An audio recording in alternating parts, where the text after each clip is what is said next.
What is going on, everybody? This is Drew here. I want to welcome you all to a brand new episode of Phoenix Down. This is Phoenix Down episode 110. And we are starting a new series. This time we just finished up the crazy Kojima game, Death Stranding, and now we're moving on to Inscryption. Another weird which is game. Another weird game. Today I have with me Matt. Hello. And a returning guest host, Anthony.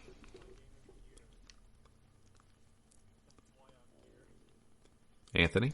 Oh, I didn't. The setup of this recording system has me fooled.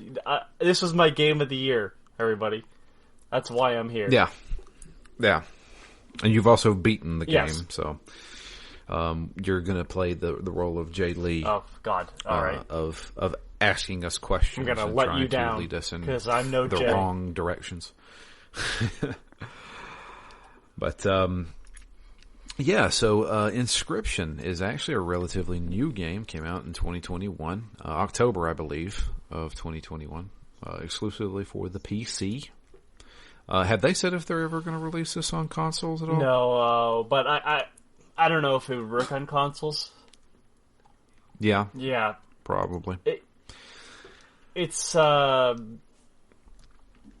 very mouse reliant, and I don't think a controller would really feel great. Yeah. I mean, some other card games have worked on consoles, but you know, this is one of the types of games that I do sit down at my PC intending to play. Yeah. Well, just the way that the board works, I just don't think. I think a controller would be too obvious of what is going on, because the board obviously invites you to sort of reach across it at times, and a controller would have to have the controls explained to you. Well, I think anyone that's going to sit down and play this is going to somewhat understand how a first-person game on the PC plays. This should not be your first PC game, is basically what I'm saying. Yeah. So, as we do with our new series, we always talk about our history with the game. My history is pretty simple. I had never heard this game until Anthony talked about it. And I started noticing a few people online talking about it, like on Twitter and stuff like that, saying, "Hey, it's." I compared it to on our Game of the Year episode to how people felt when they first played Undertale, where there's more to it than what you're led to believe. Some people also mentioned Frog Fractions, which was a Flash game. I think Frog Fractions is a better descriptor. Yeah. Because I think, like, Frog Fractions ultimately changes, but is a consistent thing that is... I mean, Undertale, I guess spoilers for Undertale, is very meta, but it's a commentary on video games. And, like, Frog Fractions is just, like, weird. Yeah. And, like, if you look at Undertale, like, obviously it was inspired by Earthbound, but it also took some stuff from Moon, a remix RPG. That's such a unique... Undertale is such a unique experience that I would say that this... Frog Fractions is probably a better descriptor. The previous games from this game dev is actually a really good place to kind of understand what it is, but we'll talk about that inevitably. Yeah, I have never heard of any of this guy's games, so I mean, you've played his other games before. I've played one of them. I have not played the Hex, but I have played Pony Island. Okay. And so, my history is I heard it about you, and I picked it up on a sale. It was already on sale somehow. I can't remember. I want to say it was just the December sale. the Steam sale. Was it normally $20? Man, you're asking the wrong person because all my prices. Give me a second. I'm on my review. Yeah, it's $20. Yeah, I think I picked it up for like $14.99, something like that. I can't remember. But yeah, that's my history with it. Matt, I'm assuming it's about the same for you. Yeah, about the same. I mean, I hadn't heard really anything about it until it came up in a discussion that, hey, you might want to check this out, and seeing people talk about it on Twitter, as much as I was like, I wonder what this game is about. The first things I heard were don't look anything up about this game. Just play it. Which it's tough to get excited about a game if you don't look anything up about it. So I tried to just peek around the edges and say, all right, what is the thing? And then, will I be interested? I'm glad that what I heard first was that it was kind of horror themed and kind of a deck building game. Because if somebody had said roguelike, I probably would have been much less inclined to want to play it. Yeah. But, just from those kind of, just positive indications on the game and, just looking at it, I'm like, this seems like something I might be interested in. I want to say that if anybody, I think I even may have used the term rogue, but that's really only the first portion of this game. Like I said, it's very hard to describe because I don't even, at this beginning stage of this conversation, I don't want to spoil something later on. Yeah. Yeah. What I will say is that I think as a core card game, as a core deck building game, it's very strong, which is something that I'm not criticizing games that I haven't played, but like something that fails with most card-based games is that I don't care to learn another game. I know how to play, I vaguely remember how to play Pokemon. I remember, unfortunately, very well how to play Yu-Gi-Oh! And of course there's Magic, which never was my thing. It's kind of like a generation before me, although some people my age play it lots too. But hey, Matt, we're old. Well, no, we're a different generation. Legitimately though, when I was getting into Pokemon, Magic had already been around. Oh god, yeah, Magic started in 93, right, I think. So and I was born in 92. So, Magic was somebody else's Pokemon cards, essentially. So learning a new system is never interesting to me. I know Hearthstone was big. Gwent obviously exists inside The Witcher, which helps it out. But for the most part, I don't want to learn a new card game that's going to be one game that I play on PC, and when I'm done, I'm done. But I walked away from Inscryption wanting this to be a real card game. Yeah.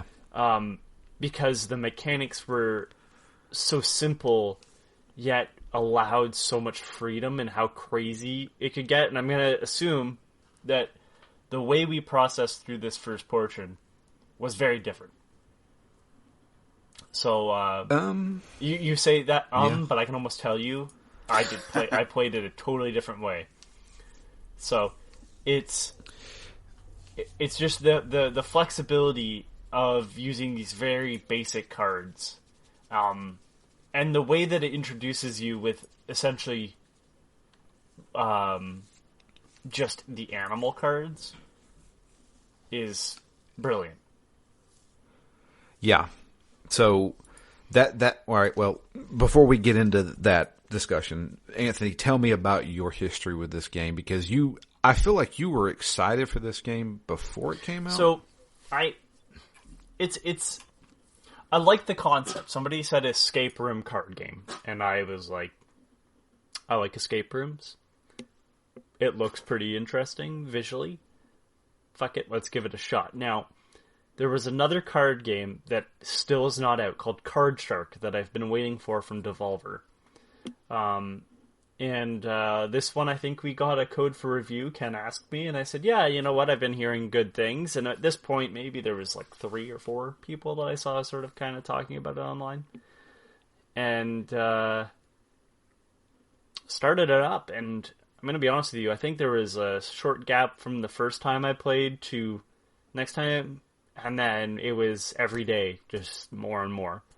And I can't remember what my total time was. It's not a horribly long game either, which is nice. 12 hours was my total playtime.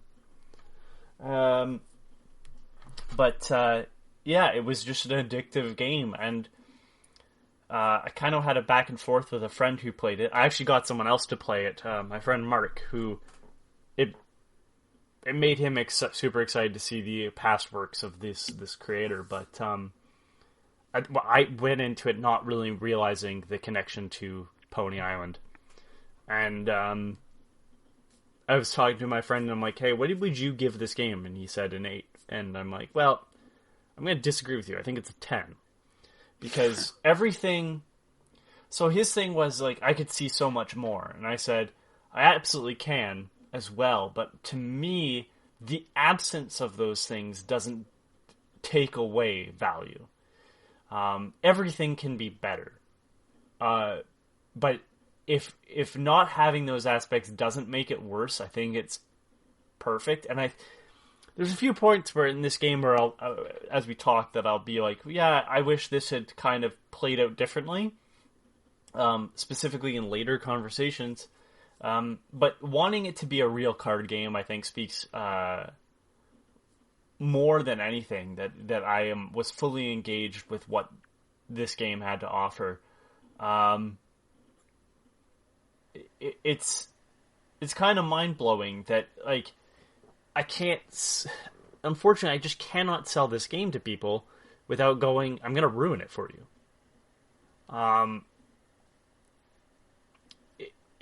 It's one of my favorite games of this decade. That's how strong of a game I felt. And, like, I loved Psychonauts 2, also from last year, but, like, there's one game that keeps coming back to me, gameplay-wise, of just, like, how brilliant certain things were in it.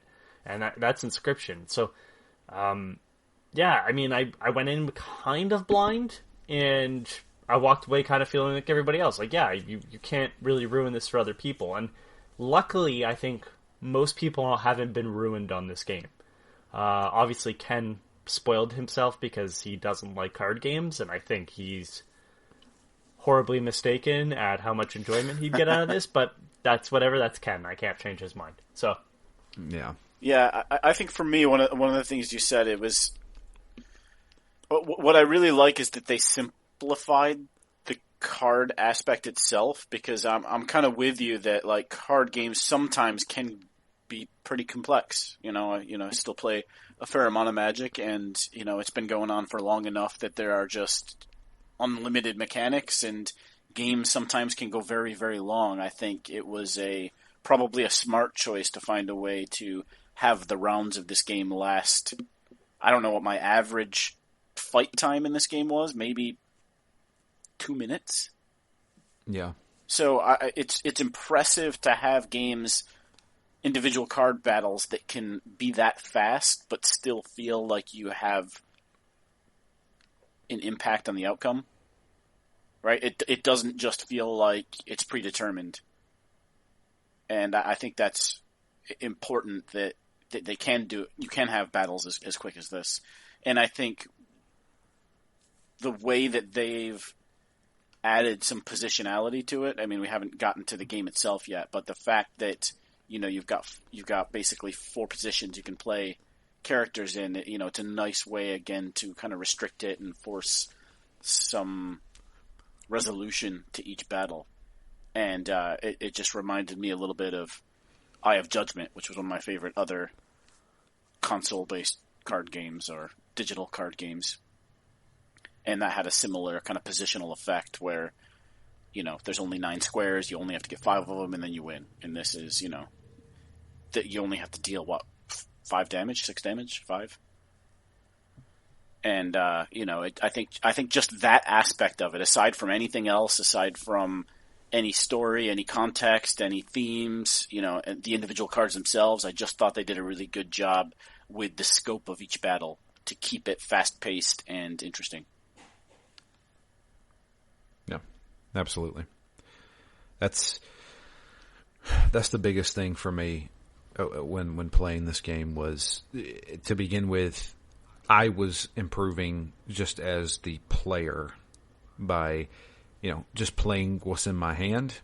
But then I found myself, after a couple hours in, planning my next 2 moves kind of thing. And they slowly add mechanics to you, because the first few, probably my first run, I didn't even learn about bones, Didn't really pay attention to them, And then all of a sudden, oh no, you have another currency that you can use. Oh, and also don't forget, you can also, use special items now. Yeah. That change different things. So the progression in this first act of the game was damn near flawless. Yep. I was learning something new every time I failed. And I failed a good amount. It took me close to about 7 hours to get through the first act. Wow. Yeah, no, I died a lot. Well, especially to Fisherman. Yeah, the Fisherman is absolutely the worst boss in this entire game. No. There's an element, obviously it's cards, but that's not what I'm referring to. There's an element of RNG, especially with this first part, that can really ruin a run. Which is the reason why there's that fan mod that is an infinite version of this first part. I know that this is how I know that we have very different how we solve the problem. My strategy was attrition, just wearing out the opponent's cards through just having way too many numbers. So, yeah, mine was the power user. Yeah, I'm sure we'll explain it more as we get to it, but yeah, I really, there's moments where I'm like, that wouldn't work as a multiplayer game, obviously, but with a little bit of tweaking, I'm sure someone can figure it out. I just love the fact that there's, it's like a mix of strategy and a card game, or turn-based strategy, I suppose, and a card game, and mixed with rogue elements, and then a point-and-click adventure. Take all the things I like and just stick them together, and we actually have a peanut butter cup instead of some sort of terrible, horrible peanut and chocolate mess.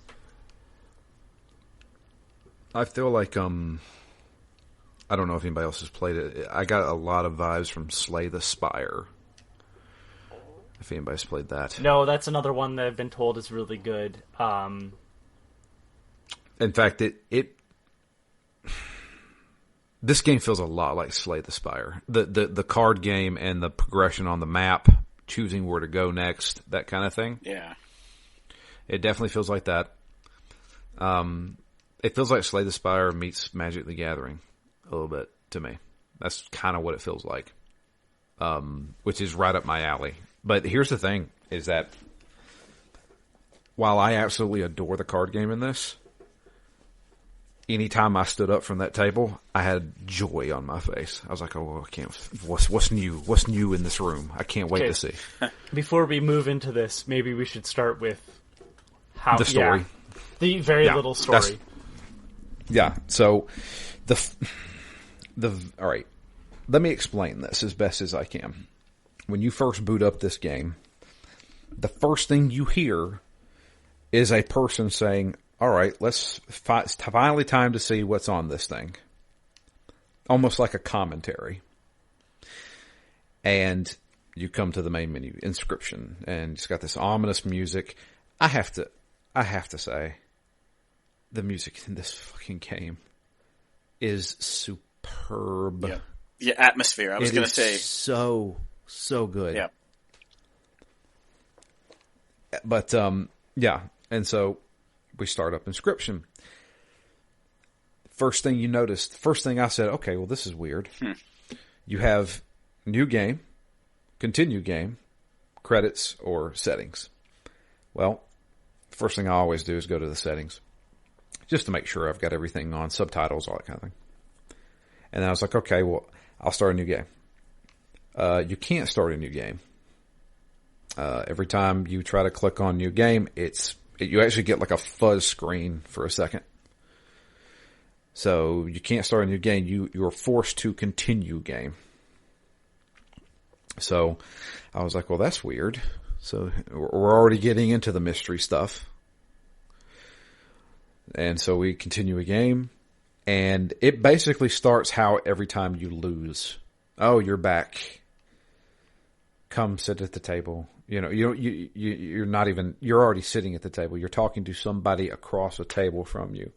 You can't see the person except for their eyes. And they deliberately do it that way. Occasionally you'll see their hands. Well, what I love is that they also don't have a voice. It's just a garbled mess of a noise. Yeah.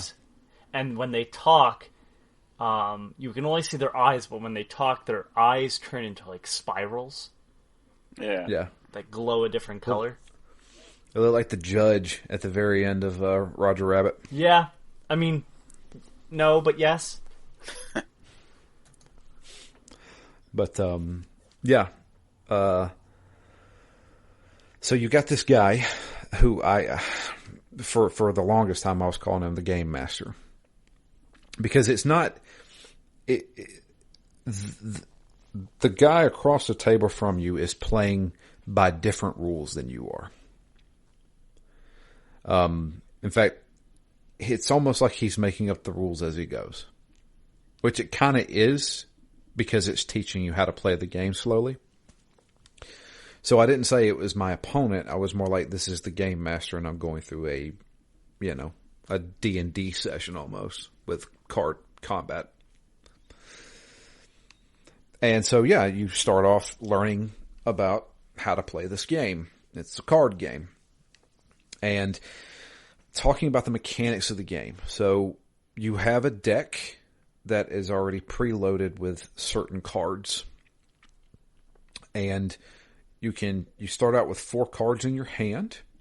And you have a deck of your creatures. And you also have a separate deck for squirrels. Now, squirrels don't cost anything to put on the board. You can drop them whenever you want to, as long as you have one in your hand.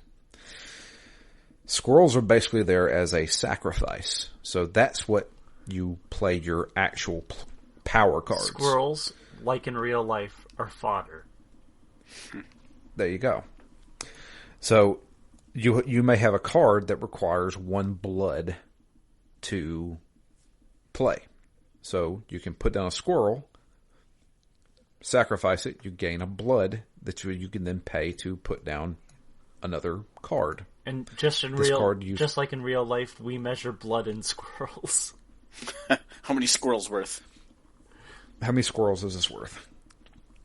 So yeah, that's basically how you bring out your cards to begin with. Another important fact is that anytime one of your creatures, whether it be a squirrel or something from your deck, dies, it creates a bone. Bone is another currency. There are certain creatures that you can add to your deck that require bones to lay down. So you're basically generating currency by creating currency. And those are the 2 main ways that you can bring out creatures. You're on a board that has 4 spaces where you can put creatures. The board on the other side are basically the starting area for the enemy, which then moves forward 1 row. So there's 3 rows with 4 columns. You can never go any farther up. So you have 1 lane while the enemy has technically 2 lanes. But the enemy has to be in the closest lane to you in order to do damage to you. And then you go into the whole, well, I can place a card in front of one of my enemy cards to block the attack, depending on what type of attack is coming. If it's a flying creature, you have to have something that has a flying defense sigil. Or if you want to go over an enemy card, you put down a creature that has a flying ability. So right away, I was kind of in familiar territory because, hey, I played Magic the Gathering. I kind of get a little bit of these mechanics. Yeah, and the characters themselves feel a little bit Magic-esque when you're talking about a 2/1 or a 3/2 creature. You kind of know what that means immediately. Yeah, so creatures have a certain amount of health. They have a certain amount of attack power. And then there's creatures that can, because specifically this is on a board, you can have creatures that will attack parts of the board on like a diagonal term. So you may set them in the middle and they can attack two-prong. So they'll actually they don't attack straight ahead, they attack to the sides of each other. So you start strategizing that way as well. On top of all of that, we are also getting cards that talk to us. All right, now you're jumping ahead. So, am I jumping ahead? I mean, so the goal of every battle is to tip the scale towards your opponent. And yes, you tip the scale by dropping teeth on it. Now, there's two types of teeth. One is the teeth that we use in battle, and the other one is gold teeth that we can trade to the trader, the trapper. Yes, the trapper buys the pelts, and we can... Anyways, There's a lot of mechanics early on, but the main goal is that we're trying to drop enough teeth to move the scale to drop down on your opponent. So, you do that by attacking your opponent directly, or by doing enough damage over the amount of the enemy's monster that you have, like, if you're doing a 3 to a 1, you get 2 teeth. And then if you do over the damage that you win, you get gold teeth, which can be traded further in the game. However, that occurs to you too, where your opponent is trying to tip the scale towards you. So there's a bit of strategy on what you can do to cheat. Yeah, it's interesting that it's not deal 5 damage. It's basically deal 5 more damage than has been dealt to you. Yeah. Yeah. And I like that fact that we're not working off of basic life pool. We are working off of who can consistently do more damage. Yeah, it's almost like a momentum thing, because I definitely had games where I was losing, if you will. I mean, the board was kind of stacked against me, but, if you can get the right attack at the right time, get one extra character through. I mean, you can almost sneak a win. Yeah. And at the end of this first act, I mean, I had so many games that were basically one hit wins because it was only 5 damage, and if I can get a big creature out quickly, there's nothing they can do to catch up to you. Yep. You know what that reminds me of? That mechanic kind of reminds me in a roundabout way of Earthbound's health ticker. Oh, where you can do enough damage if as it's going down, you can heal, or you can do enough damage to the enemy to win the battle. Yes, it kind of reminds me of that a little bit. Where like I've took damage that's going to kill me, but if I can heal myself before it gets to 0, negate it. So yeah, that's kind of what it reminds me of. But yeah, there's that, and then there's also special items that you can use. Well, so again, you're sort of moving ahead. Some of the items you do get when you're playing on the board, which is like a map that's rolled out, and that's just how you choose what you're going to next. But you get the opportunity to leave the table. Now you can go into it, Drew. Yeah. So you're never led on to the fact that you can leave the table. You're obviously sitting down at a table playing this card game with this mysterious person across the table from you. At one point, the person's like, you know what, let's take a break. I want you to go grab something for me. and then you can actually leave the table and stand up and walk around this room. And you're like locked in The a room- cabin, right? Yeah, you're locked in this weird cabin. You can't leave. There is a door that is constantly flashing lights. It's like... For the longest time, I thought that was like Morse code or something. I was thinking it was Morse code, or it was a clue for like the safe or something like that. I was like, how many flashes is that? 3? And then there's a 7. I lost count. I don't know. You know, that's not a crazy idea. I don't know if anyone's checked that, to be honest with you. Well, see, that's the thing, is like, because I played The Witness, and The Witness had one of those. Okay, hold on. The Witness is unfair. Like, I'm just gonna say it, The Witness is an unfair game, which doesn't want to be solved so the creator can think he's smart. This game is a little bit more like, we want you to solve it, but we're gonna make it difficult. No. Yeah, I'm fine with that. I still will say to this day, I love The Witness. I thought it was a fantastic game. Sure. Does Jonathan Blow think he's intelligent? Of course he does. Jonathan Blow... Is he intelligent? I'll give it to him. He's intelligent.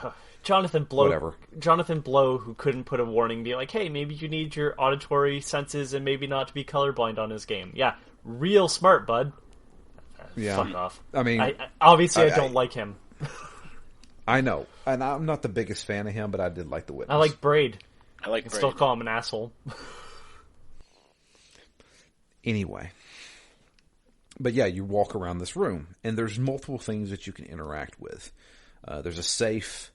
There's a couple things I never figured out what they were for. I never figured out everything. There's kind of going around the room. So from where you're sitting to the left of you, there's a book, and there's some like staffs and stuff on the wall. Behind there's you, a hammer and there's a staff. Right. I never figured out either of those. Yeah, me neither. Behind you, there's a cuckoo clock. Beside that is a painting that I never figured out exactly. Nope. No, I know what it is. I know what you're supposed to do, but I never was able to get it done. Yeah, I'm assuming you have to get the cards in that position. Yeah, I triggered that somehow, but it was unintentional. Oh well, I never did. What did you get, Matt? I have to ask that. What did come? Just some extra cards. Yeah, I think so. What did come out of it? It wouldn't have been a special card. Like, it wouldn't have been a story card, because I had all those. Yeah, I got all of those too. So, and then there's, I believe, a safe and figurines. Yep. The door. Yep. The jar of slime.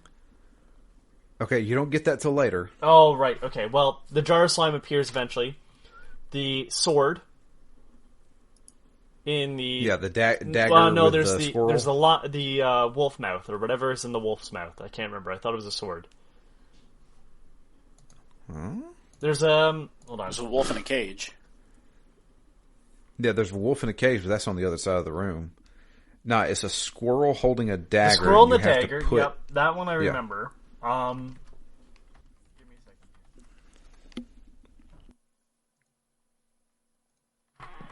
Give it. There's also the bone, like the it's like the skull of a bull. That's what I'm thinking of. The painting puzzle was actually one of the best things in the entire Act 1. Really? No. The painting puzzle? Yeah, so there was the painting on the wall when you match the board state. What was it that it gave you? It gives you a potted plant. So basically, once the first couple times you look at it, it shows you a board state. Once you match that in any game that you play, I believe, and you go back to it, it's just a picture of a plant. And then you pick that plant up, and it's amazing because every time that you are presented the opportunity to pick from like 3 random cards, you can just click on potted plant and it'll give you 3 new random cards. Huh. Oh God, that would have been nice. It was huge because that's the way I was able to stack my deck. I mean, you get twice as many chances to pull your previous death cards. Huh. And so just imagine going through the last couple of runs with twice as many death cards. I mean, those decks got so much better. I mean, that was one of the best things that like improved my decks in Act 1. Interesting. it's actually pretty powerful because there's 3 different sequential puzzles, and if you get the second one, it actually gives you another candle. You get 3 candles? Yeah.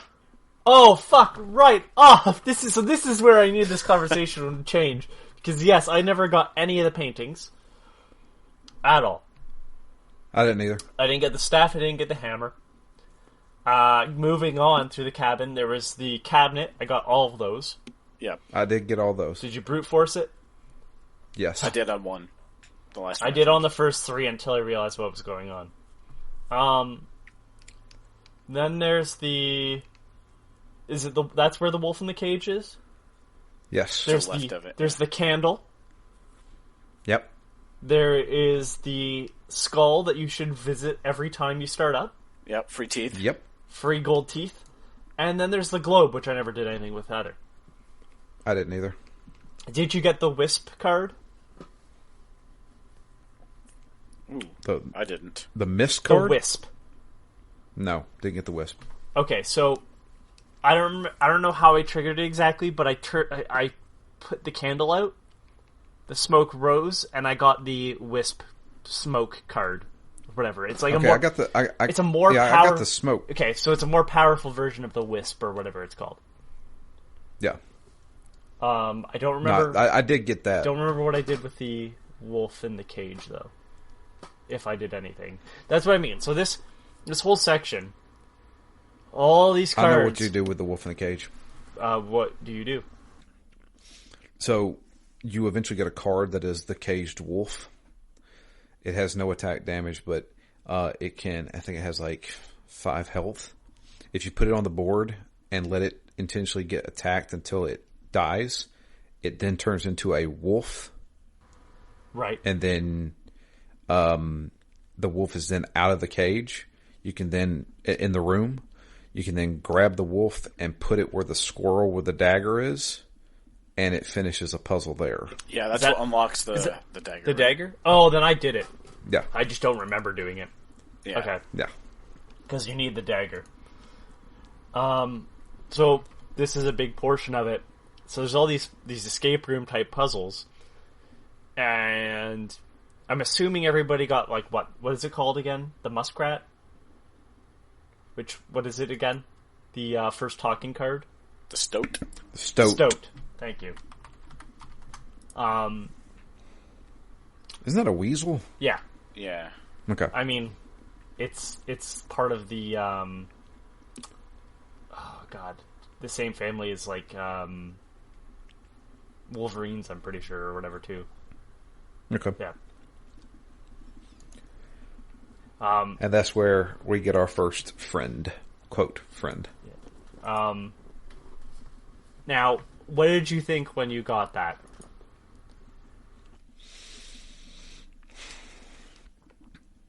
I don't know. I thought it was somebody who was cursed and like turned into a card.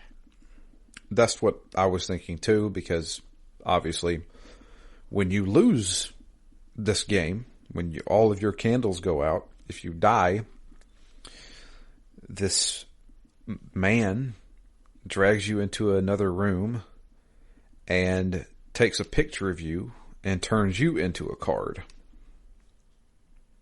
So I was thinking, these are the other people that he has trapped in cards.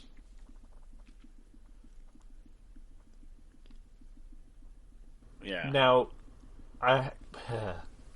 as you went through, I'm assuming you saw the changes to the cards? Yes, I did. What did you think about that? I didn't know what was going on, because the first card that changed was actually the stink bug. Oh, and he started looking like a weird-ass clown. Yeah, she starts... I thought it looked like an old lady.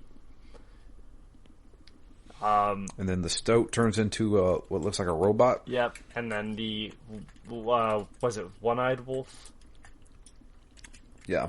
Yeah, he starts to just look like a bearded man. See, I never played...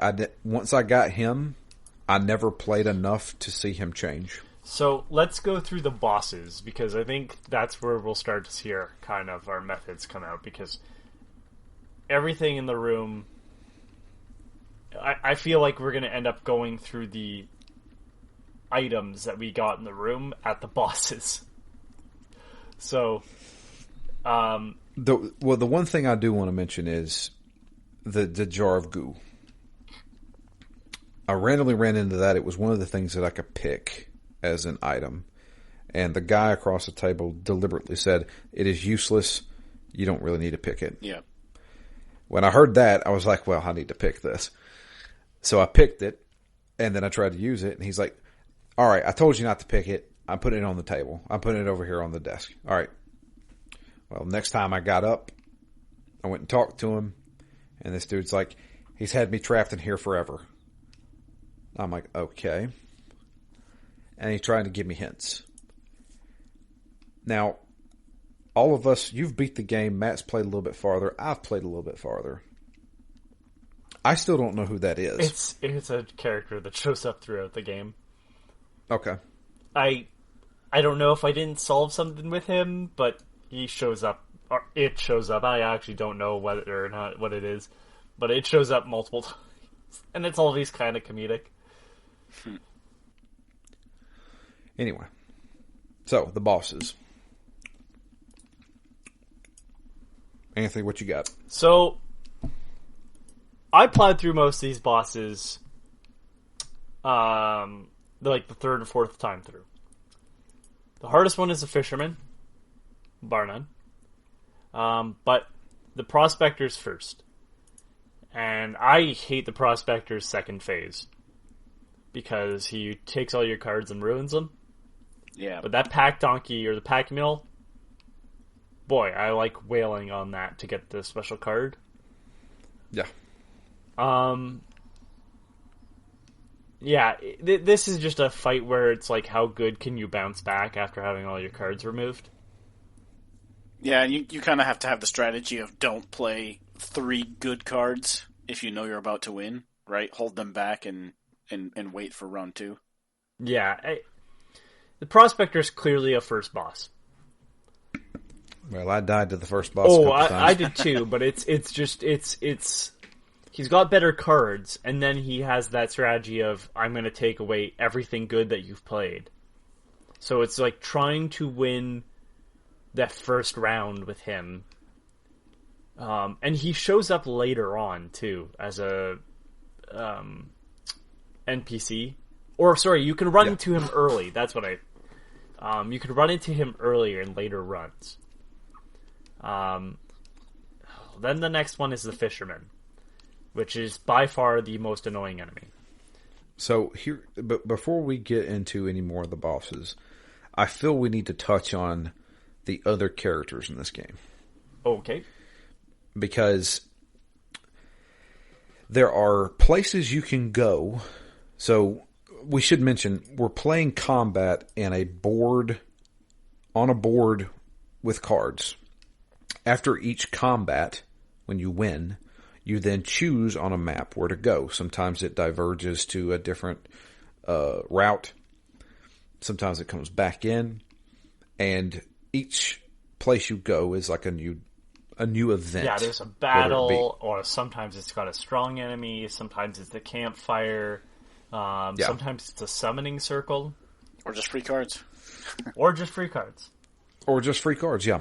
So the one thing we do need to mention is that while we're running around this cabin solving puzzles, we're getting cards. Now, those cards are not automatically added to our deck. They are now added to the events where you can potentially get them. Except for certain cards. Except for like the talking cards. Well, the talking cards, and then you can get some permanent cards that are added.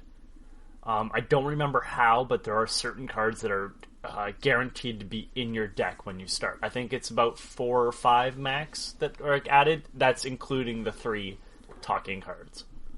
Gotcha. Yeah, and it's interesting just going through the board game part of this game. You're not just going battle to battle to battle. You know, I think where you're going with this, Drew, there's so many other options, there's so many other events that you probably only spend a third, maybe, depending on how you move through the board. Yeah. A third of your stops on the board are actually fights. So there's a lot more that comes into the strategy of moving through the board, because it's not just fight after fight. You're really planning your upgrades.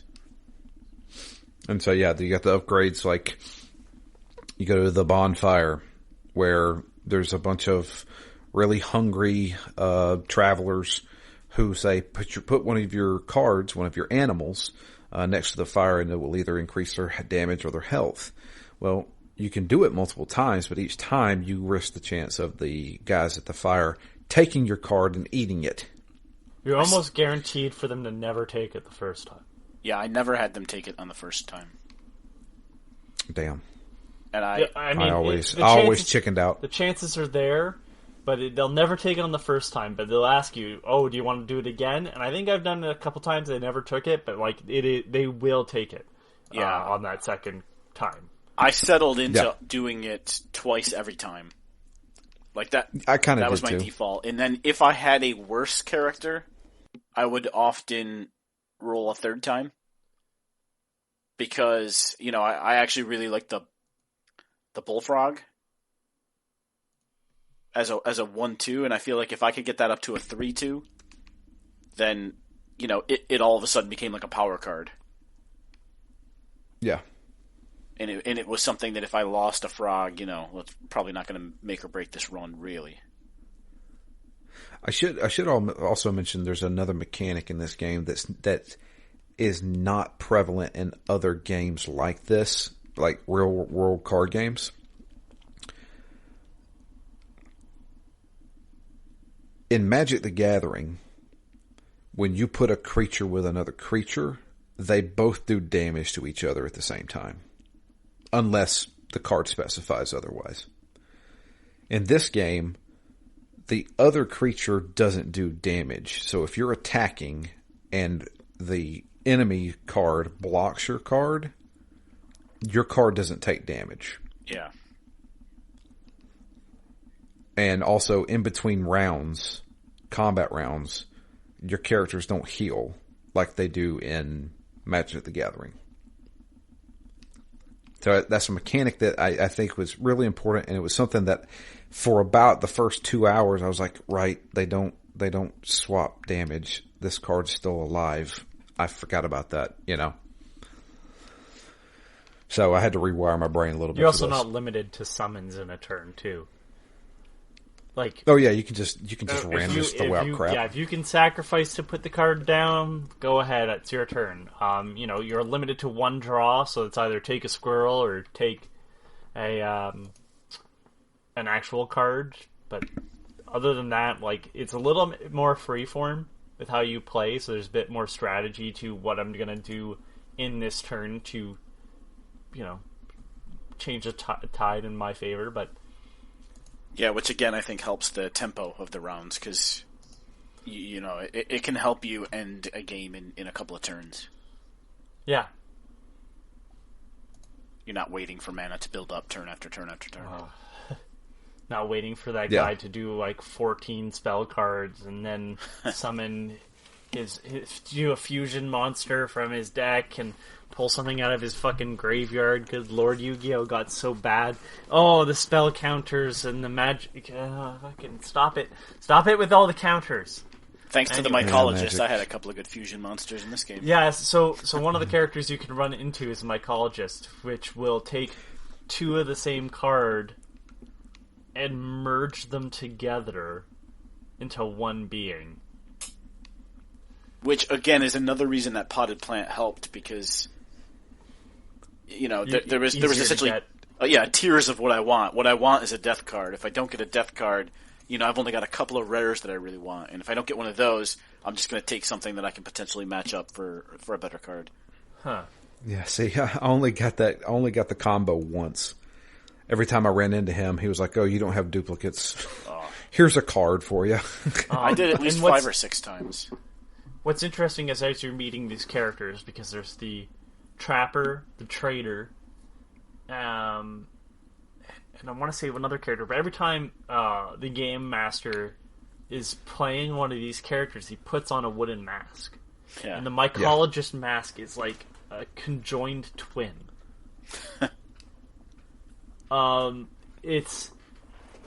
That's another thing. Like the game master is trying to set a mood like a real life person would. Yeah.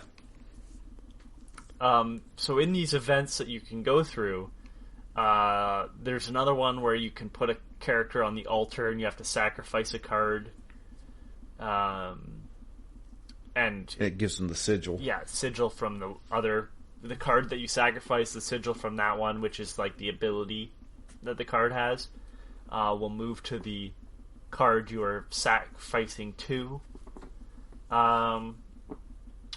There's the random card drops. The Trapper is where you can buy pelts, and the pelts are actually put as cards, and then you can trade the pelts to the trader, who then gives you better cards. Yes. And then there is the totem maker. Yeah. And the totem lady, yeah. So, and I'll talk about that when I talk about how I kind of cheesed my way through this. So, did you have a single favorite totem? Oh, I did. Drew? Yeah, I did too. I wonder if they were the same. My infinite run that decimated everything. So I was stuck on the Fisherman for at least 5 or 6 tries. That's about right. And then I got the perfect totem, and I started focusing just on that totem. What was the totem? Undying wolves. Huh. Interesting. I just kept getting wolf creatures, and every time they would die, they would show back up in my deck. Yeah, that's a good one. Well, do they show up back in your deck or in your hand? In my hand. They show back up in my hand. And then I started running into... I finally got the... what was it? The mycologist? Yeah. I got him to fuse 2 wolves together. So now it was a 6/5 wolf. And I said, well, I'm going to hang on to this. Also, every time he dies, he's going to show back up. And he only cost 2 blood. Easy peasy. Yep. My favorite with the mycologist was the amalgams. So it's a 3/3 for 2 blood that has every animal creature type, basically. Mm-hmm. And I would amalgamate, and it would be a 6/6 amalgam for 2 bloods, and that was one of my top cards. I basically spent this whole game trying to be like, all right, I need to get all my creatures to either 3 attack or 6 attack, so that I know that it's either 2 attacks to end the game or 1 attack to end the game. I was big on the strange larva as well. Yeah, me too. That was one of my favorites. Yeah, turns into the Mothman. And that is one of the 7 strongest damage. cards, yeah. 7 damage. Yep. That's an instant win. Hit kill, yeah, so my favorite totem was the Undying Squirrels. Because let me tell you what you can summon in a turn with Undying Squirrels. Basically everything. Infinite. And infinite blood. And, yeah, infinite blood. And let me tell you, the Fisherman, what's he take? The newest card down on the table. Enjoy that squirrel, bud. Yep. Boom! Takes the squirrel. Okay. I do more damage. He's got his claw out, or the hook out. He's going to steal my card, because that's the Fisherman's whole gimmick in the first half, is that he will take the newest card you place down. So I would just keep playing squirrels, which have no attack. And so I kept doing that, because that's how I would win most of my battles, is that I have the infinite blood, so I have infinite resources, but I also, you can just keep attacking the squirrels. I'll just keep putting down more squirrels, and eventually, I'll summon a monster that is strong enough to destroy the one that's in front of me. I'll take a hit, put down the squirrel in that empty position, and just keep attacking the health points, right? I'd be replacing the squirrels that got destroyed last turn. It was so broken, that run, that it was I messed up, so I did it again, and the moment I got the choice of infinite squirrels, again, chose that. So what I'm saying is that as much as I said they were fodder early on, an army of infinite squirrels could take over the world. Just, pure attrition. I think this game is made to be broken. Oh, for sure. I mean, every build is like you are supposed to overpower to some degree. In this first part, anyways. Yeah, like, man, the second half of the Fisherman fight sucks ass. Yeah. As long as you don't attack the chum, you're good to go. Yeah. If you attack the chum, it turns into a shark that has 6 damage. Yeah. So I had to start really prepping around the sharks. Yeah, my best attack at the sharks was when I had an upgraded Mantis God. Because I had converted, I was staring at 3 sharks, and I put down the upgraded Mantis God, and it killed all 3 sharks in one attack round.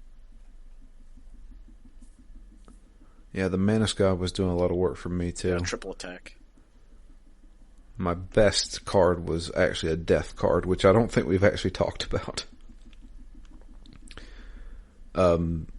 So obviously, like I said, when you lose, the man takes you and takes a picture of you and creates a card out of you. He takes cards from your deck that you had when you died, and you choose the cost of the card, the power and the defense of the card, and what sigils.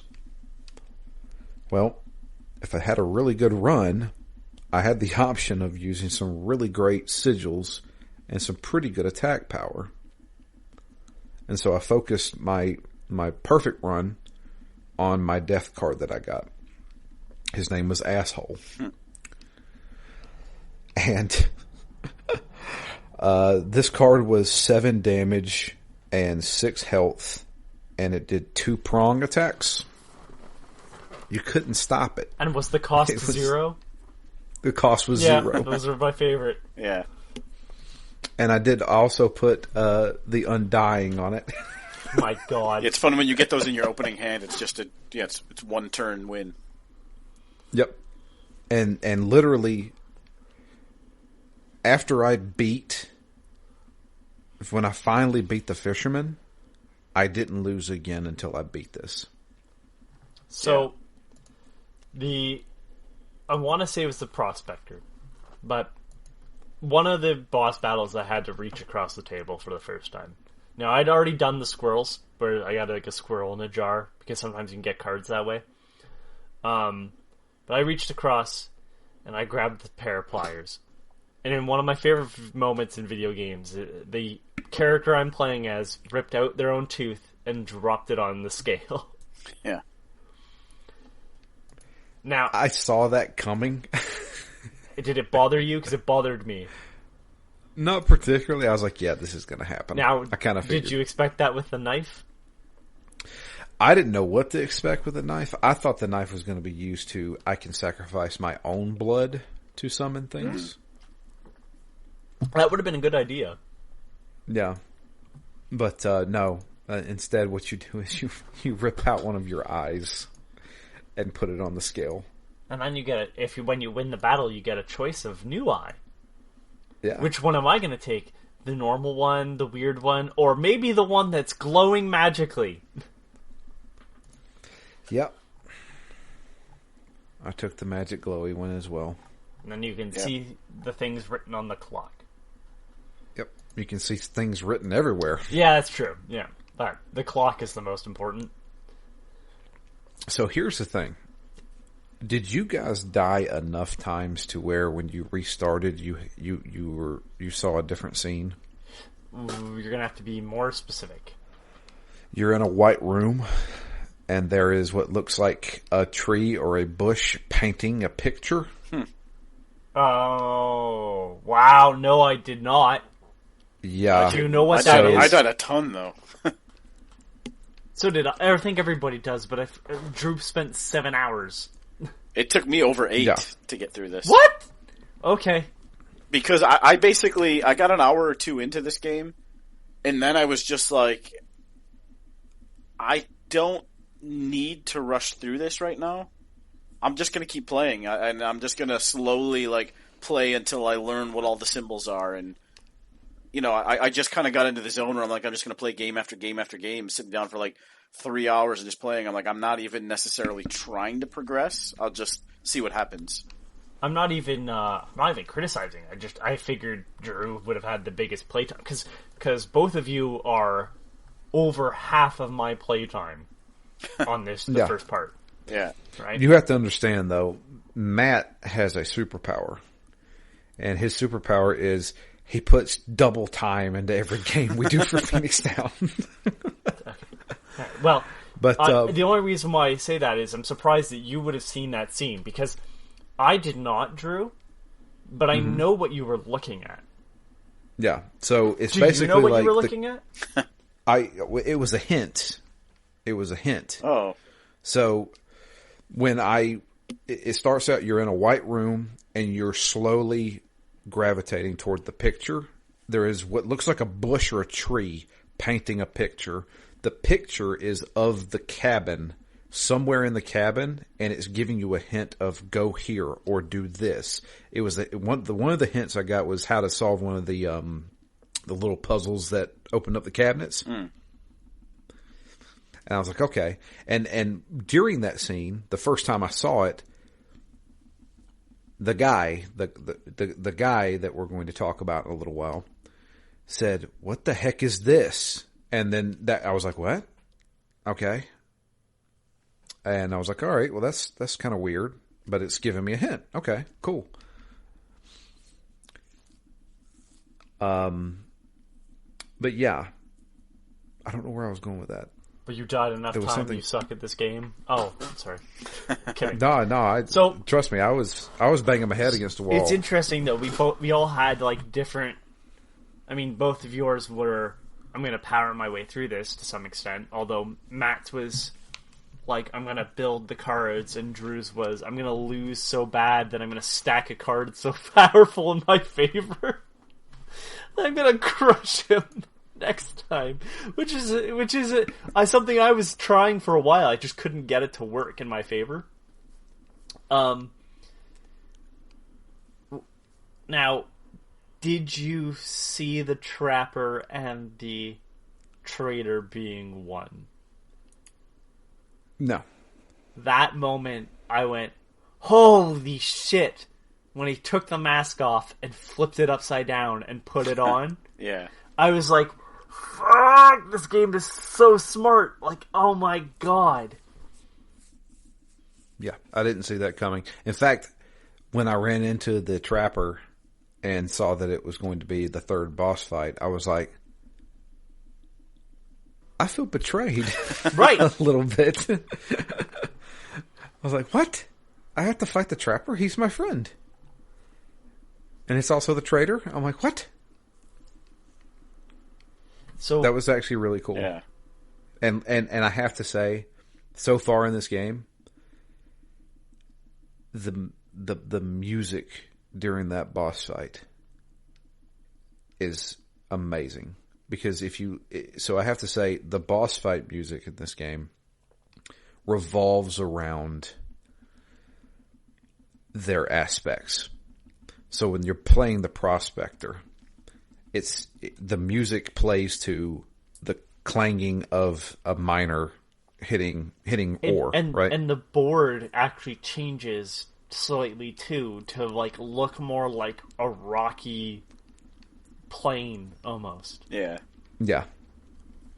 And the Fisherman becomes damp and moist, and you're like, yeah, it looks like a swamp. It looks like a swamp, and it's the same table you're sitting at. Like, you see all these props sort of move in, like the game master is putting that stuff on the table. Yeah. The Trapper's music is awesome and so disturbing. Because if you go and listen to it, and I'm going to put it on probably the ending, it is him humming along with what sounds like him carving fur off of an animal. And it is fucking disturbing. It is so good. So when you asked me, like, are headphones necessary? Like, my thought process was, oh, Drew thinks this is a scary game, right? And I was like, no, it's not that. But not to say, but like the audio is a part of this. Like this was a game I started off going, oh, I'll listen to a podcast. I'm like, no, I need to be really focused on this. That doesn't go away anytime soon, Drew. Because I know we'll talk about a little bit about the next half here, or the next portion. I think this is probably going to be a 2-episode thing, because I think you'll probably both of you will blast through this second half and into the third, but I don't know for sure. But it's it doesn't go away. Like part 2 is different, but the audio design is impeccable. Everything. So I'll talk a little bit about Pony Island, the previous game. Now, to be fair, I don't know if it was the previous game or the previous game, because I know that the Hex is also from the same developer. Pony Island played a lot into the audio design of it too, like visually and through the visuals and the audio, like built this feeling that isn't scary, but like kind of feels like nothing else. Like really builds the scene entirely. I love this game. Like I really, I'm still at the point where I can't talk about it fully. Like this is something that I think it'll be easier to talk about once you are both done. But like this first half, had the game ended here, which we still have a bit to talk about, I would have been happy because I thought this was perfect.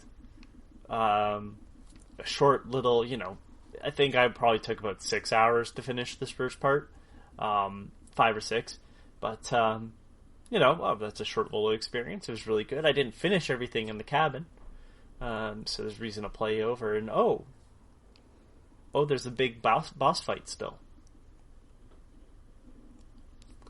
and so you slowly over the course of multiple runs get film for Lushy's the camera, the game master. This is the problem with knowing too much about the game. I know the guy's name. Yes, so. It's revealed, but I didn't want to. So everybody that's probably listening knows it, but I have the camera, and you take the photo of him, and then you are walking down a path towards the cabin. And I don't remember who stops you on the way to the cabin. The Hand of God. The Hand of God, yeah. I think it's him. No, that's right. We haven't took the picture of him yet. Oh, that's right. We haven't. No, yeah. you beat, and then you go to fight him. This is where I'm probably playing more recently would have. There's like 6 more hours after this that I played. You basically shrink down to map size, right? And you're walking along the map, and it's like you're in a forest now. And then he reaches down and gives you his blessings, his challenges. If you can beat his challenge. I beat all of them. I did too. I beat 0 of them the first time. Really? Not even the ring? You didn't get a ring? Not the first time. Oh, because okay. I made it to kind of the end boss on my third or fourth run. Holy crap. Lost and then couldn't get back for another 5 runs. And on the second time, I was better equipped. So yeah, after beating the Fisherman, I went all the way through this to the end. God damn, really? Never lost. Yep. Fuck you. Once I got an asshole on my team. I didn't actually lose at the Fisherman that much. I got obliterated on this the first time I made it to the end boss. Oh man, as soon as I beat the Trapper, I was good. Trapper and Trader. But fuck that Fisherman. Kept stealing all my good cards. As soon as he starts, was the Trapper and Trader's boss? So thing? It was you were getting pelts, or he was killing your animals and turning them into pelts. Yeah, and then I don't remember. Like, and then he's got a bunch of good characters that you can steal by trading pelts. And everyone you don't steal is coming at you. That's right. Yeah. Yeah. It was kind of like the opposite of the Fisherman. The Fisherman, you didn't want to leave any cards out because he would steal them. And this one, you wanted to get as many pelts as you could because the second round, you could trade them and take away his really good cards. Yeah, and you got a pelt every time one of your creatures died in his trap, so you had to almost sacrifice your creatures. Right. So it was a pain in the ass, but I only did it twice, I think. Yeah, me too. But this fight that we end up... So you're going through these woods. This is the first time you're outside of the cabin, really. You enter the cabin. And I'm like, okay. And you sit down at the table. And then you fight him one-on-one as a card game. But doesn't he summon the moon? Yeah, so his mechanic... So he gets 3 lives. And his mechanic is... He is constantly switching between Prospector, Fisherman, Trapper, and Trader. And each round, he plays a different kind of character. He may steal one of your cards like the Fisherman. He may turn one of your cards into gold like the Prospector.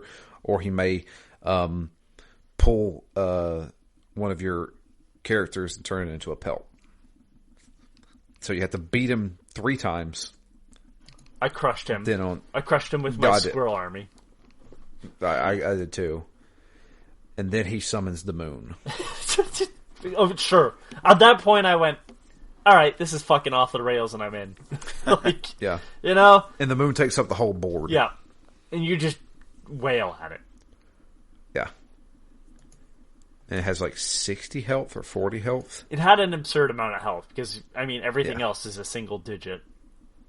But, I mean, it was like, 3 turns, I think, for me? Yeah. And then we destroyed the moon, and he actually says, you literally destroyed the moon. Womp womp. But is it revealed what he looks like? Yes. During his boss fight? Oh, man. I think it was during his boss fight. Yeah, I think you finally see what he looks like. He looks like Swamp Thing, almost. Well, so his name is Leshy. And if you look up Leshy, Leshy, on Google Images, you see that he's based off of, like, what is it? A deity of the forest from pagan Slavic mythology. And, like, yep, the first picture that shows up, the one they use in Wikipedia, yep, sure looks like that. Yep. Looks like a walking bush. Yep. I love the fact that they do reveal his design, but up until this point, he's literally just eyes in the shadow. And then you turn him into a card. Yeah. We get the roll of film from the Stunted Wolf. Or he tells us how to get it. Yeah, you get it, you take a photo of him, and then weird things happen. Yeah, I'm not totally sure I actually did take a picture of him. I know I tried to, but he rushed at me, and it looked like the camera pointed off to the side, took a picture of nothing. I'm not sure if I... Well, this is where you see the weird videos, right? Yeah. Yeah. Yeah. But you're also... So when you finish the weird videos, you go back to the... Well, let's talk about the weird... room. Let's talk about the weird videos. What the fuck do you think's going on there? All right, so the first thing I need to mention is there was always this look to the game. It was kind of grainy, sometimes blurry in a way. And you realize through watching these videos why it looks like that. You start watching... all right, so...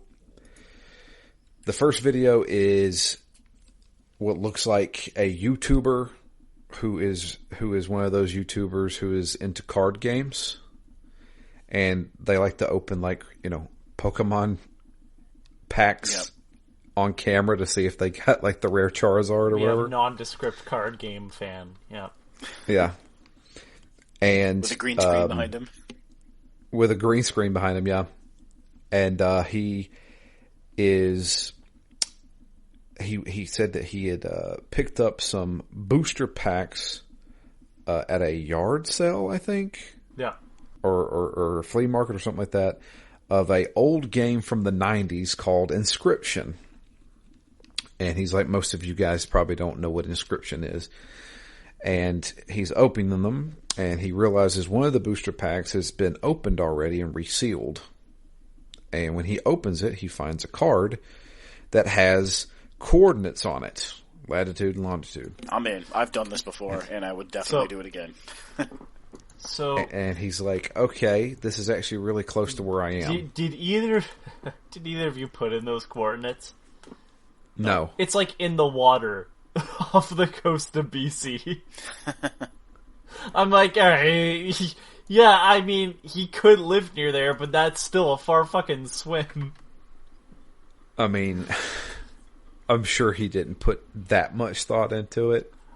Yeah, I mean, knowing what else he's done in this game, I'm surprised that is the fault. But I mean, I'm sure it's probably for safety that nobody goes and fucking fucks around somewhere. Sure. Because people are in the internet are dumb. Yeah, I remember fondly finding a payphone based on coordinates. Okay, all right, hold on. You're going to have to tell me the story. Yeah, we're going to... Break time, explain. Well, it's been a while. This was just the one and only ARG that really, blew my mind. I love bees.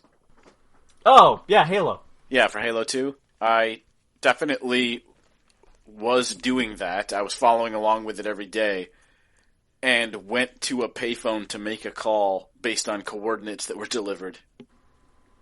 And, I think it was in Boston. I think I was spending the summer at an internship in Boston at the time.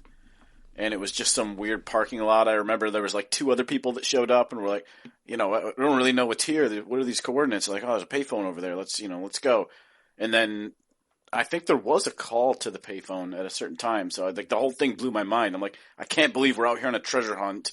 I can't believe we're assuming this payphone is what we're here for. And I can't believe they actually called it. The band Death Grips played their album over a payphone. That was the one where people had to go to a certain payphone, and then there was just people gathered around the payphone listening to it. Well, yeah, that's pretty awesome. Yeah. It's a really crappy way to listen to an album. Of course it is, but it's kind of a neat way to get people hyped. Especially when they had, gotten let go by their label or something like that, too.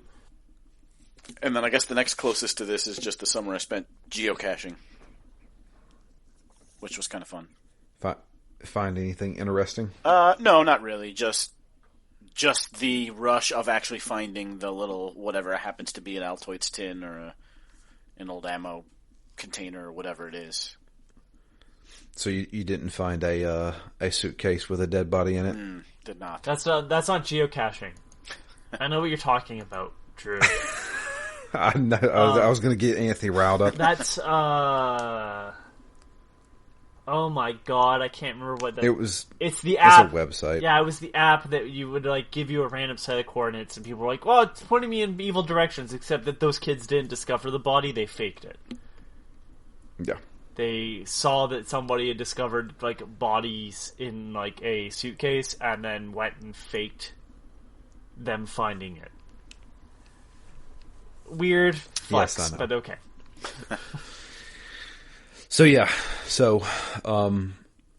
this guy, this YouTuber or whatever, finds this, old card game.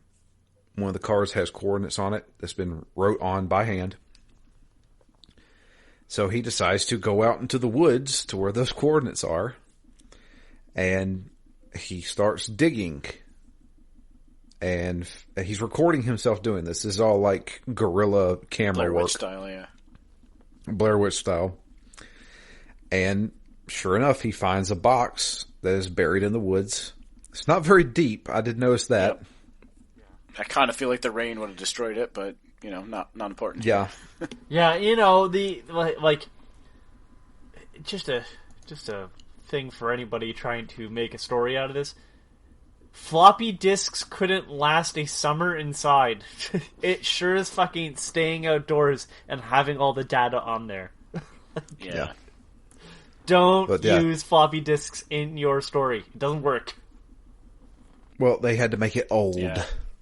Yeah, listen, there is, old DOS games on disc. A CD. So, that would have worked. But, yeah, he finds a floppy disk in a box. And he's like, well, this is weird. And on the disc, it does say Inscryption on it. So we then see a video of him ordering a floppy disk drive off of eBay. That is the smartest detail of this, though. Where awesome. They were like, he doesn't have one, so he has to order it. That's good. And in between all this, there's a bunch of scrambled footage. Yeah, there's one that's completely scrambled, and it's only 5 seconds long, I think, or even probably shorter than that. And I'm like, oh, there's the weird one. There's the one. There's the cursed one. And then we now are back in his little studio. He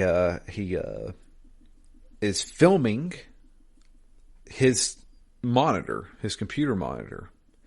And he says, all right, it's time to finally see what's on this thing. He came from the dark side Phil school of Let's Plays. We've made a full loop. And that's the reason why this footage that we're playing looks so bad, is because it's literally film footage of him recording his computer monitor. Yeah, I thought that was a pretty good... That's a really good touch. And that's the reason why there's audio at the beginning that says, that's talking about what's happening. Yeah.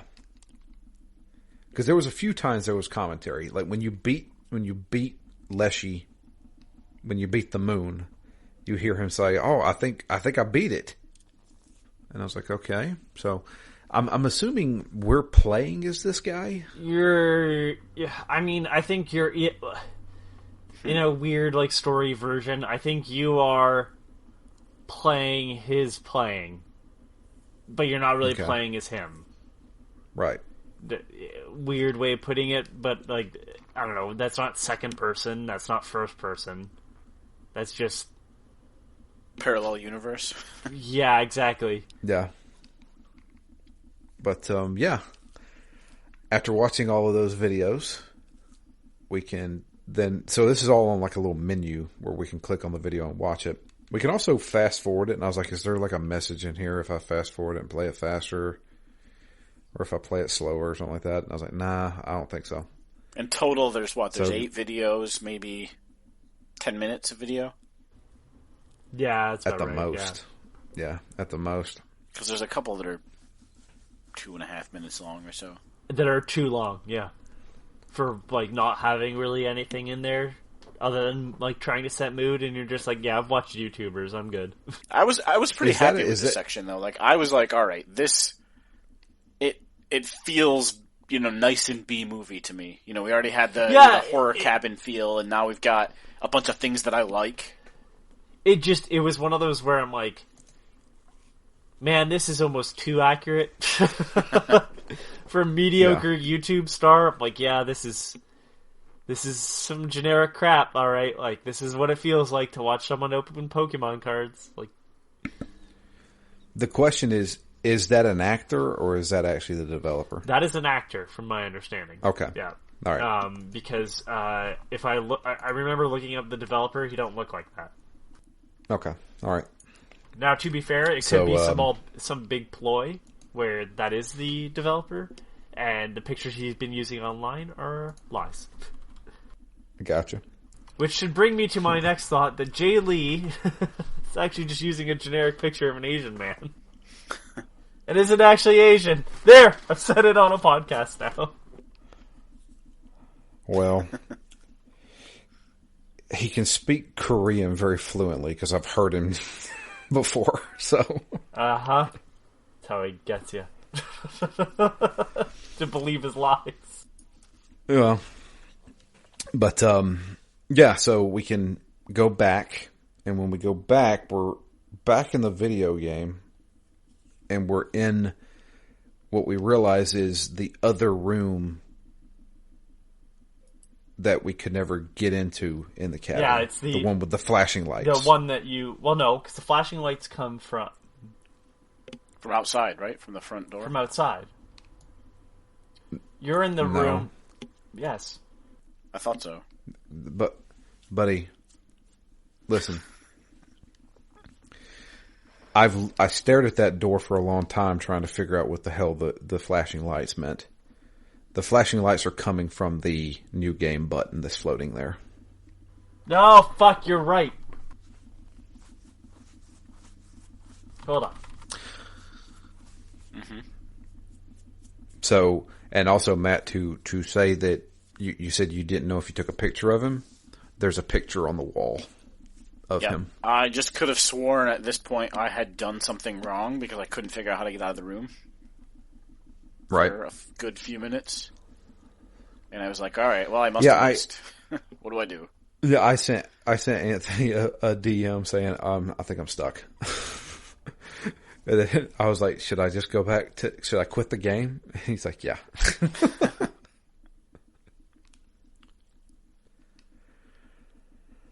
So, yeah, we click on we move to the new game button that's just floating there.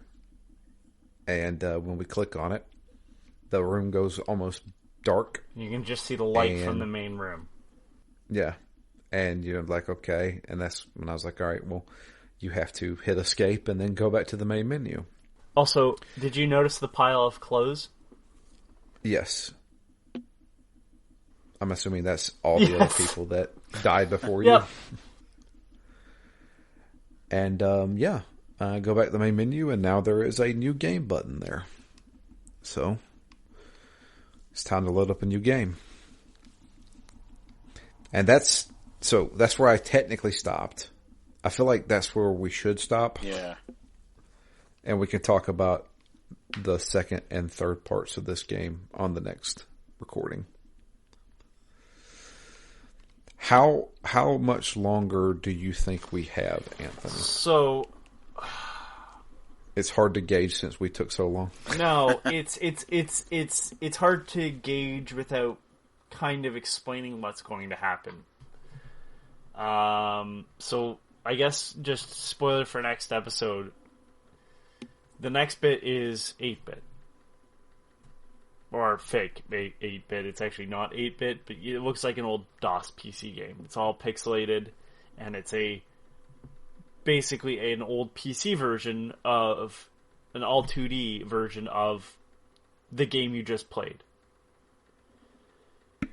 Yes. That section has a big open map of a world that's split between the 4 different types of cards. That section has a bunch of secrets in it, but it's not as long. The length of that section really comes from the fact that you have to learn how to use the new deck types. Right. But you have that button that just allows you to stack a good deck. I'll take your strongest cards. Problem is the more cards you get in the different styles of play, they don't mesh necessarily. Yeah. That being said, once you start realizing a good way to get through that, you can almost brute force your way with pure strength and just get right to the end. It's the section after this that lengthwise is variable. I can't determine it. Yeah, like the second part of this game is fairly short. Like I said, there's a bunch of secrets, but like for the most part, I think part of it is just because it's not flashy either. You'll kind of blow through it once you get a hang of it. The third part is actually very long in comparison. Because not dissimilar to the first portion, you are traveling a map again, in a similar sense. Like you sort of move back progress if you lose. So, and that doesn't happen with the 2D segment. You don't lose progress, you just have to try again. So, I don't know. I'm going to just say max we have 2 more episodes. Okay. But if you're really good, it's another 1 episode, basically. I'm going to try to probably power through this. Yeah, me too. You get more segments where you can stand up and explore around, too, in the 3rd segment. So, you're playing basically the most dumbed down version of this game in this next portion. And this is where I go, just speaking of this next portion now, this is where I go, yeah, I could see a multiplayer game built off of this, because it's a more simplistic version of the game, Inscryption. But I think there's a lot to explore, and I really do think you should take your time and look around and kind of take in the character of this world that they've built in this 2D segment, because it'll explain sort of some of the stuff that was happening in the cabin. Yeah, that's cool. That you may not have answers to.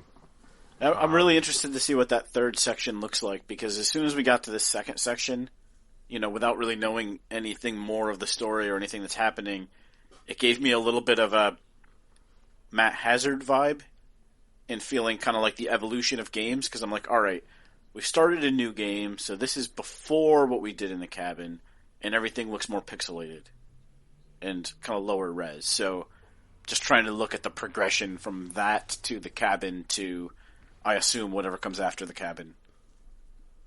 So without knowing what's going on, it gave me this kind of like same character, same concept evolving through the ages. It reminded me a lot of Eat Lead. Mm-hmm. Yeah. What do you think's going on? I think is more interesting to me at this point as someone that's gone through it before. What do you think is going on? Matt? I mean, Drew doesn't have an answer, Matt. I mean, I have an there answer. could be a lot of things. I kind of, I either wanted to go like, Are You Afraid of the Dark style, and it was like something where it was a legend or a story that got, and it turned into this cursed game, and now it's like now people are getting trapped in it, and maybe it started off as like as a mystery or like a scary story, and that's what led to the game. But I don't know. There's so many different things. I don't know if there is even I don't know. That was my first thought, was just with the horror theme. I'm like, oh, maybe I've been watching too much. I will spoil something somewhat. That horror theme will not return. Oh, interesting. That is very specific to that segment of the game. And that's the reason why, and I spoil it because that's the reason why when, like, the descriptors that it's like a horror card game, I'm like, you're gonna... And that's the reason why I told you, Drew, before you started, like, not really, because that is not the goal. Like, to give you creepy vibes is not the goal of the rest of the game. So by that, do you mean the atmosphere of the cabin section, or do you mean the almost Blair Witch parallels, and there's a cursed item in the game, like the game is a cursed item? I meant more of, like, the atmosphere of the cabin. Okay. Like, the atmosphere of the cabin, you see the character and he's in shadows, and you just see his eyes, and there's a lot of mystery there. Yeah. That is not the case with the rest of the game. In fact, you're about to it's about to sort of show its hand, pun intended, on what is going on. Right now you're about to go through kind of a lore dump, because, I mean, every card game has some sort of lore. And that's the reason why I'm saying, like, you really pay attention of what's going on there, because they're going to explain stuff, and if you're just jamming through to skip text, you're not going to get to appreciate it. Yeah. The only other thing I thought was that right at the beginning of Act 2, when you see these, like, when you're picking of your 4 decks, like, that, you know, there's a little bit of talk about the deck owners, and, you know, that kind of made me think that each of those owners was a previous game player, and it's, you know, this kind of like battle through the ages of, you know, this back and forth battle between these 4 game masters, if you will, or whatever. You will get to see them in that world too. Yeah. I feel like I've played more than Matt has. Maybe. I'm assuming you went to the cabin first. Yeah. So I got a little bit more of the story there. But what do you think is going on? Even with that little bit more, I don't think you're far enough ahead to fully put it together yet. But so I'm kind of interested on hearing what you think. So these 4 decks, or 4 game masters, as Matt calls them. You know, you got the mages, robotics, the wild, or the beasts, and then you've got the dead. I feel like they are like some kind of like gods. And Leshy. Leshy is the one that we just went through, yes. Yeah. The Leshy beast or whatever. Somehow, or did something and trapped the other 3 gods in his card game. Because the 3 cards that we get that help us throughout the first portion of this game are the 3 other gods, or 3 other deck creators. That would be pretty cool. But Leshy plays it off as like it was just for fun. Or I think he said the line of, wouldn't it be nice to be it would be nice to be a wild animal, or something like that. You're going to see a lot of other characters, too, in this. You battle a bunch of different characters in this section. Yeah. So, like, they'll kind of expand on what's happening, too, or at least paint a better image so you can understand what's happening. Yeah. I'm trying to think if there's anything else I should ask. Did you guys randomly, just a one-off question, did you do anything with the ringworm in Act 1? No, never touched it. No. Because it's kind of an awkward, it's a squirrel, but you have to pay blood for it. Well, if you... I don't even remember grabbing it, to be honest with you. I picked it up a few times and mostly ignored it because it was almost literally a useless creature. But it has a use if you feed it to the villagers. Like if you sacrifice it at the campfire, right? Because they'll come in and eat your animal. Well, it's ringworm, so it's like a parasite. And if they eat it, it like kills off all the villagers. Huh. So that you can not have to worry about them eating the rest of your animals. There's a lot of weird shit like that in this game that I feel is purely based on, like, circumstance. Yeah. Like having 2 things that you just... Oh, the 2 things just collide in the middle of the night perfectly for you to have that event happen. Yeah. Some of it's cool because the talking characters tell you about it. But this one I thought with the ringworm is kind of cool because it's not completely random. Because you see this creature and it's like... It's pretty pointless. Like to the point where it must do something else. I meant more of like...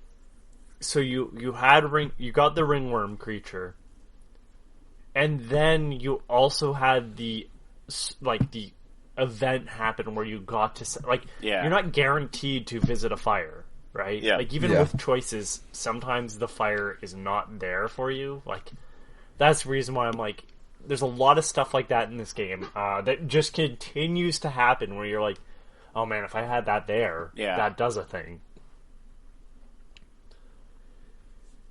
Yeah, it's really cool. They built a lot of, like, secret things to figure out in this game. There's a achievement for stealing back one of the cards stolen by the Fisherman. God, I don't even know how to do that. So you get his hook after you beat him. Oh, yeah. Oh, right, yeah. He steals it. You use your hook to steal the character back. I got And, one like- random achievement that was like finish, deal damage or finish off an enemy with squirrel damage. With squirrel Yeah. damage? Yeah. I got that one But too. I mean, it wasn't really a squirrel. It was from the amalgam because it counts as everything.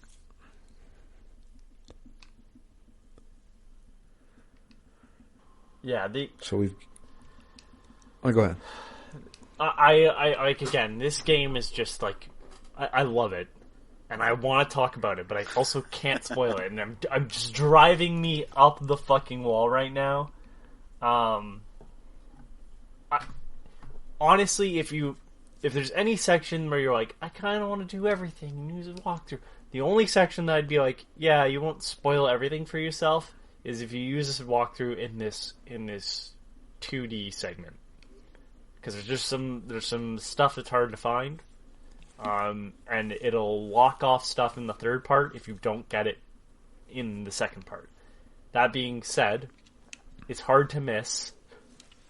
Like, it's if you take your time, it's hard to miss. But there's some fuck. Everything is really wrapped up. Honestly, like, I need to just play this game again. I get the feeling. I know what you're talking about because there was a couple things we didn't mention. The first thing is the rule book. Yeah. The rule book shows you everything, what all the sigils do and stuff like that, with the exception of a few. Well, there's a few that will not show on the card even because they're covered in ink. They're covered in ink. And there's also those creatures you can get that look like tentacles. That's the one I'm talking about. Yeah. And I still never actually used any of those tentacle creatures. I did. I can't remember what they do. They have different powers. Yeah, there's like 3 different tentacle powers, right? Yeah. One of them has to do with bells. Yep. But I don't know what One it of does. them has to do with basically like it'll like create a chime, and then the power is equal to the number of chimes. That you like the number of times it's done something. Like I don't know. I don't remember if it was 1 chime per turn, so the power would go up 1 per turn. If you use that ability, does it clear it off of the? Does it clear the ink off of the rule book for that part? No. No. One of them had a power equal to the number of cards in your hand, Oh, wow. and the other one, I don't know what the other one was. Okay. Well, we do have 2 emails that I would like to read off. First one comes in from Adam. It has some regards to Death Stranding. Yeah, how Drew was wrong for not liking the game. No, please. Let me guess, Hello. you give it an 8 out of 10? I don't know if I'd even give it that, boss. Oh, why? I'm gonna fight. I was making fun of Ken there, though. With Forza. Yeah. It says, hello. Just wanted to quickly say I love this game. Then again, my job in real life is similar to the game. So I guess I'm just used to being alone and listening to podcasts. I can understand why people don't like the game. It's not really action-packed, but I find it relaxing. That's when you don't trip up and walking into a delivery station a couple of inches from your goal. Thanks again for the podcast. I just listened to the final episode as I unlocked the Platinum Trophy. Wow. Final stats, 504,282 likes, 87 hours, 43 minutes played, 854.2 kilometers traveled, 527 orders complete, and 69 BT umbilical cords cut. Wow. P.S. It's time for the Ready Player 2 book episode. You did the Year of the Bad Game. Can you please do at least this one book? I've got that. Here's the Year of the Bad book. I've got that book on one of my lists. This is your friend in time, Adam from New Zealand. Yeah, it's on one of my Thank you for that. themed year lists. I think we should do it at some point. I think we could do that. That shouldn't be a problem. Our next email comes in from Dustin. It's titled Inscryption. A genre-defying game, if I do say so myself. I heard chatter about this game probably around late summer last year, and all I heard was it was a horror deck-building game, and that's all you want to know. I put it on my radar, then was excited you guys showed interest in playing it very soon, and here we are. This game is wild. My first playthrough, I made it past the prospector and got all the way to the fisherman and got screwed by his damn hooks. Next thing I knew, I was thrown in a dark room and made into a card. Stats were lame, and I was a 1/6 that wouldn't die when sacrificed with a blood cost of 3. Oh, man, wow. That's a horrible one. Now I'm in a cabin and can explore. What is this game?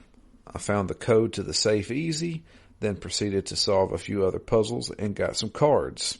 Went back to challenge the mysterious man and was just shy of the fisherman again and got messed up by some kingfisher birds pretty quick. My next card ended up being a beast with 3/7 with poison, instant death, and a blood cost of 1. I named him Damien. I also broke the wolf out of his cage that run and was able to get the knife. My third run ended pretty quick, but I used the knife and was able to get the eye that sees different stuff in the room. My card was just a throwaway. I don't even remember the stats. I used the eye to get into the cuckoo clock for the roll of film. I challenged the mysterious creature man and built up a solid poison deck with low blood cost, and my card Damien was the star.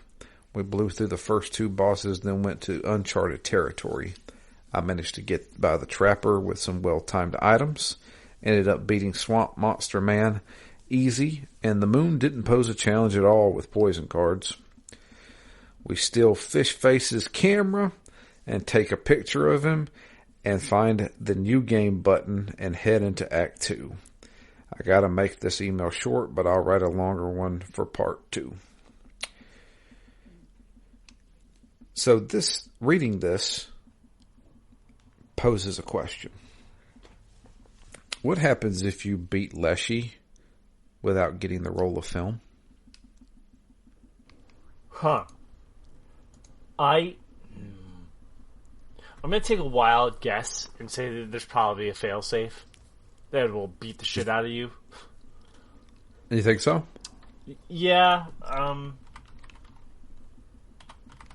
Let me just see without film. See if that's a thing that happens. I mean, somebody's already done it. Of course, someone's already done it. Why would I even bring that up? Like that. Oh, look! There's a surprise that somebody on the internet has done something.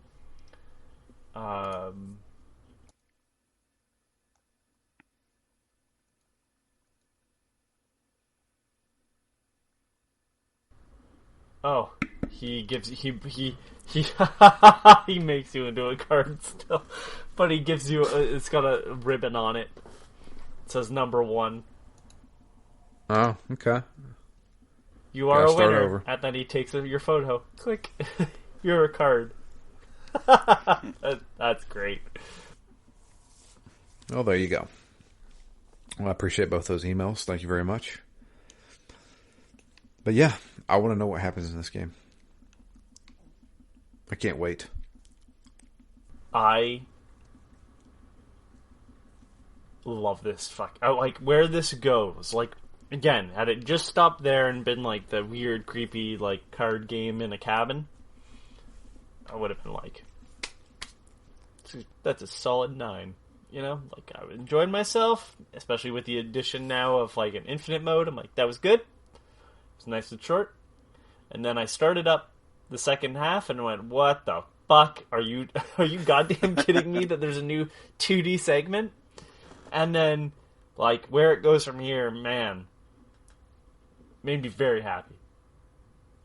So, It's a once in a lifetime sort of game, and fuck, this guy's pulled it off twice, I think. So here's I'm going to ask this question, and I know it may spoil a little bit. Do we see YouTuber again? Yes. Okay. Yeah, like that's all. So here's, that's all. I guess that's what I want to see. When I ask you what's going on, I really mean is, what do you think's going on in the game or outside of the game? Because there are kind of two simultaneous stories going on. We see YouTuber, and then we have what's going on in the game. Right. So, I have no idea what's going on with this guy. I was thinking he was going to get cursed, and this is going to turn into like a creepypasta ARG thing. I will. And then spoil it right now. Nexpo is going to do a video. Yeah, on I will spoil. I'll spoil it right now. That is not where this goes. So you don't have to worry about, like. And I say that because I hate creepypastas, not because they're scary, but because generally they're bad. And like, I don't know. I was there. Hey, everybody, Ben drowned. Get it? Yeah. Cursed video games with the death of a child is pretty kind of meh. This is working off of that. This is working off of a concept that's a little bit more intuitive. So don't expect. There's stuff going on, but don't expect, like, you know, really it was a possessed soul of a child all along. Like, we're higher writing quality than that. Okay. I'm fine with that. Yeah. Like, I think if I was impressed, and you know that that's where I, like, fucking go, ugh. Like, I think you are going to be impressed by this as well. Okay. There is... No, trust me. Me and you both kind of hate ARGs. So there is something that I will expand upon later when we get to it. But, because I feel like I'm gonna have to. But other than that, like, yeah, this is pretty much all contained. None of that calling up from a payphone, cicada 3301 type stuff. Yeah, here's a QR code. Scan it and go to this website that leads to a YouTube channel that only has one video, and in the video description there's a link. That crap. I'm so dumb. Yeah, with that no, stuff. this is there. Yeah, this is not that. Like, it's this guy is. So neither of you have played Pony Island. No, but I'd like to. Okay, so I will talk. Okay, so I will talk about that next week, or whenever you guys hit that point. I will talk to you throughout the weekend, then we can talk about it more in detail on the podcast. But, like, I played Pony Island based off of the recommendation of a Stephanie, formerly Jim Sterling. I say formerly because they still work under that name on YouTube. And didn't know what I was expecting from it, and it kind of blew me away. And this game did so even more. So okay. I think if you go through it kind of in reverse order, I had not played the Hex, so I can't speak to what that game does. But I think if you go in reverse order, you'll see the DNA of Inscryption without as good of a gameplay loop in Pony Island. But don't play Pony Island before Inscryption, knowing that now. Like, don't try to go backwards to go back to Inscryption later. It'll ruin it for you. Okay. All right, then.